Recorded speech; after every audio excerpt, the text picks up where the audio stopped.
کہ ہم روپیہ پیسہ تو اپنی جیب میں ڈالتے ہیں لیکن دوسروں کو صبر کی تلقین کر رہے ہوتے ہیں کہ جو مل جائے اسی پر گزارا کرنا چاہیے، جبکہ اپنی جیبیں بھرتے رہتے ہیں۔ اگلا قاعدہ ہے ابتدائی الجبرا۔ یہ بھی ایک قسم کا حساب ہے، چونکہ طالب علم اس سے گھبراتے ہیں اور یہ جبراً زبردستی پڑھایا جاتا ہے، اس لیے اسے الجبرا کہتے ہیں۔ حساب اعداد کا کھیل ہے، الجبرا حرفوں کا کھیل ہے۔ ان میں سے سب سے مشہور جو حرف ہے لا ہے، اس کے کچھ معنی نہیں بلکہ یہ ایسا ہے کسی اور لفظ کے ساتھ لگ جائے تو اس کے معنی بھی سلب کر لیتا ہے، یعنی چھین لیتا ہے۔ سلب کا مطلب ہوتا ہے چھین لینا، جس طرح لا مکان، لا دوا، لا ولد وغیرہ۔ بعض مستثنیات بھی ہیں، یعنی الگ الگ بھی، مثلاً لاہور، لاڑکانہ، لالٹین، لالو کھیت وغیرہ۔ اگر ان لفظوں کے ساتھ لا نہ ہو تو بنیں گے ہور، رکانہ، لٹین اور لو کھیت کے کچھ معنی نہ نکلیں اگر لا نہ لگے ان لفظوں کے ساتھ۔ تو لا کا ہونا کتنا ضروری ہے۔ آزمائے کو آزمانا جہل کہتے ہیں، لیکن الجبرا میں آزمائے کو ہی آزماتے ہیں۔ اچھے خاصے پڑھے لکھوں کو نئے سرے سے الف ب ج سکھاتے ہیں، بلکہ ان کے مربع بھی نکلواتے ہیں۔ الجبرا کا ہماری طالب علمی کے زمانے میں کوئی خاص مصرف نہ تھا۔ مصرف کہتے ہیں استعمال۔ اس سے صرف اسکولوں کے طلبہ کو فیل کرنے کا کام لیا جاتا تھا، یعنی الجبرا میں ہر طالب علم پاس نہیں ہو سکتا تھا، ہر کسی کو الجبرا نہیں آتا۔ لیکن آج کل یہ عملی زندگی میں خاصا استعمال ہوتا ہے۔ دکانداروں اور گداگر فقیر اس قاعدے کو زیادہ استعمال کرتے ہیں۔ پیسہ لا اور لا اور لا۔ بعض رشتوں میں الجبرا یعنی جبر کا شائبہ ہوتا ہے، شک ہوتا ہے، جیسے mother in law, father in لا وغیرہ۔ ابتدائی جیومیٹری بھی جو ہے وہ لکیروں کا کھیل ہے۔ علماء جیومیٹری کو ہم لکیر کے فقیر کہہ سکتے ہیں۔ دنیا نے اتنی ترقی کر لی، ہر چیز بشمول سائنس اور مہنگائی کہاں سے کہاں پہنچ گئی، لیکن جیومیٹری والوں کے ہاں اب تک زاویہ قائمہ 90 ڈگری درجہ کا ہوتا ہے۔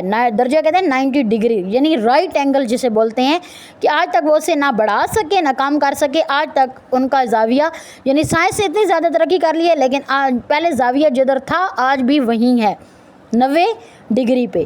اور مثلث کہتے ہیں 3 کونوں والی، جسے ہم ٹرائی اینگل کہتے ہیں، 3 کونی کے اندرونی زاویوں کا مجموعہ 180 درجے سے تجاوز نہیں کر پایا۔ مطلب یہ ہے کہ سائنس نے بہت زیادہ ترقی کر لی ہے لیکن مثلث جو 3 کونوں والی ہے وہ ابھی تک ویسی کی ویسی ہی ہے، اور اس کے درجے بھی 180 ہیں۔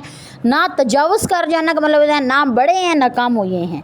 امریکہ اور روس ہر معاملے میں لڑتے ہیں، اس معاملے میں ملی بھگت ہے، مطلب اتحاد ہے۔ ہم اپنے ملک میں اپنی پسند کا نظام لائیں گے تو اپنی اسمبلی میں ایک قانون بنوائیں گے، چند درجے ضرور بڑھائیں گے، مثلث کے بھی اور زاویے کے بھی۔ مستطیل بھی پرانے، مستطیل کہتے ہیں 4 کونوں والی جو ہوتی ہے، جسے ہم ریکٹینگل بولتے ہیں۔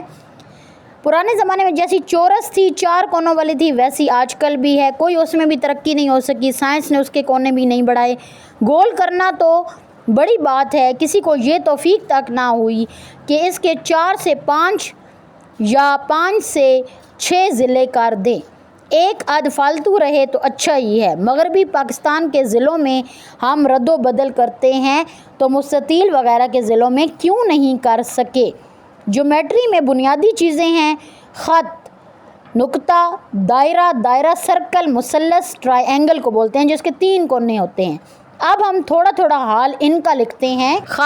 خط کی کئی قسمیں ہیں۔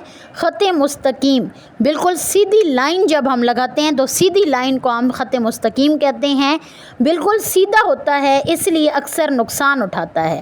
سیدھا آدمی بھی نقصان اٹھاتا ہے جو آدمی بالکل سیدھا سادہ بھولا بالا ہوتا ہے۔ آگے ہے خط منحنی، بالکل ٹیڑھا میڑھا، یہ ٹیڑھا ہوتا ہے بالکل ٹیڑھی کھیر کی طرح، لیکن اس میں میٹھا نہیں ڈالا جاتا۔ ایسا مسئلہ جو ٹیڑھا ہو، جو مسئلہ حل نہ ہو سکے۔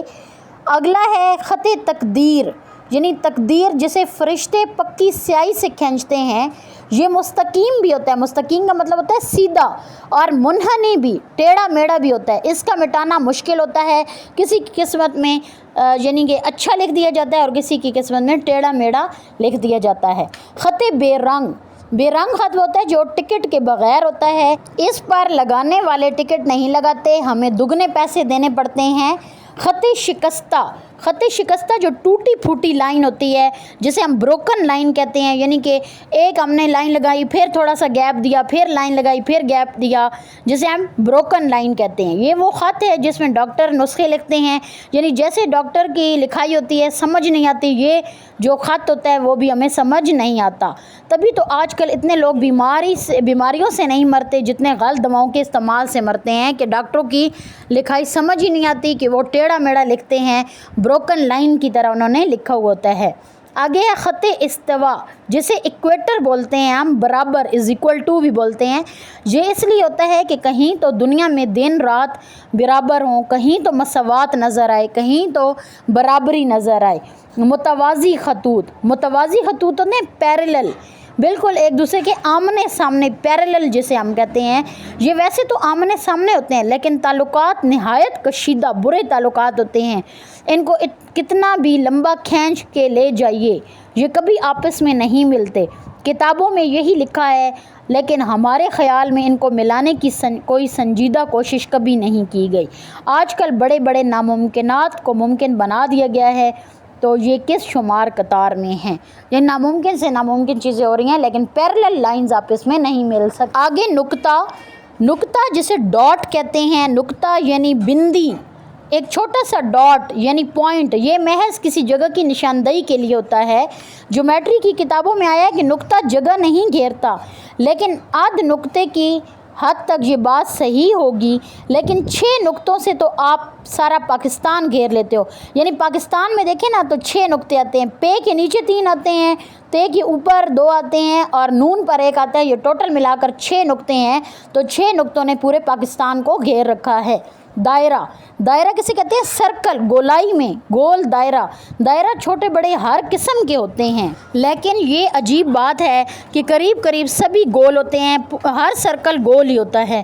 ایک اور عجیب بات ہے کہ ان میں قطر کی لمبائی، قطر کہتے ہیں ڈایا میٹر، جب گول پورا دائرہ ہوتا ہے نا وہ ڈایا میٹر ہوتا ہے، کی لمبائی ہمیشہ نصف قطر سے دگنی ہوتی ہے۔ نصف قطر آدھا جسے ہم ریڈیس بولتے ہیں۔ یہاں یہ سمجھنے کی بات ہے کہ جب پورا سرکل ہوگا تو اس کی لمبائی زیادہ ہی ہوگی، تو جو ہاف ہوتا ہے، نصف قطر کہتے ہیں ریڈیس کو، یعنی کہ سرکل کا جب ہاف کر لیتے ہیں درمیان سے تو اس کی کم ہوگی، تو قطر کی لمبائی ہمیشہ نصف قطر سے زیادہ ہی ہوتی ہے۔